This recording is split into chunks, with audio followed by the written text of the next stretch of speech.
పూజ చేసి దాని మీద వంట చేస్తే తినదంటే ఈవిడ. అదే నిజమైతే రైతు భూమి పూజ చేసే వరి పండిస్తున్నప్పుడు నువ్వేం తినకూడదు? మరి తినేస్తున్నావే.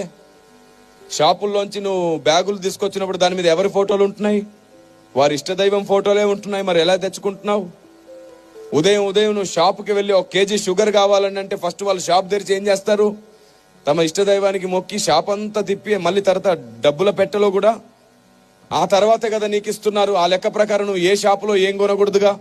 మరి ఎందుకు కొంటున్నావు? చివరికి కటింగ్ షాప్కి వెళ్తే కూడా వాడు పూజ చేయకుండా కట్ చేయట్లేదు. ఎందుకు కట్ చేయించుకుంటున్నావు? ఇలాగే ఆలోచిస్తూ పోతే నువ్వు బస్సు ఎక్కావు. బస్సు ఎక్కగానే ఖచ్చితంగా అతను ఏం చేస్తాడు? ఓ అగరొత్తి వెలిగించి పూజ చేసుకుంటాడు. ఆ తర్వాత బస్ స్టార్ట్ చేస్తాడు. ఆ లెక్క ప్రకారం నువ్వు ఏం ఎక్కకూడదు? ట్రైన్ ని ఎవరో ఒక కేంద్ర మంత్రి వచ్చి పూజ చేసి ప్రారంభిస్తాడు. అలాగైతే నువ్వేం ఎక్కకూడదు? ఇలా ఆలోచిస్తే నువ్వు వేసుకున్న బట్టలు ఏదో ఒక షాప్ లో పూజ చేసినాక అమ్మారు. అప్పుడు నువ్వేం వేసుకోకూడదు?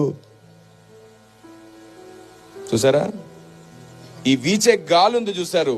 ఈ గాలిని హైందవ సహోదరులు వాయుదేవుడా అని మొక్కుతారు. అప్పుడు నువ్వు ఏం పీల్చకూడదు? అప్పుడు కదా చచ్చూరుకుంటావు. బుద్ధి లేని లాజిక్లన్నీ పెట్టి క్రైస్తవ్యాన్ని ఇంకా వ్యతిరేకంగా శత్రువులుగా మార్చేస్తారా? సువార్తకి ఇంకా ఆటంకంగా నిలబడతారా? ఇలాగ ఆలోచిస్తే మీకు తెలుసా, మీరు వేసుకునే చెప్పులు, మనం వాడే ఫోన్,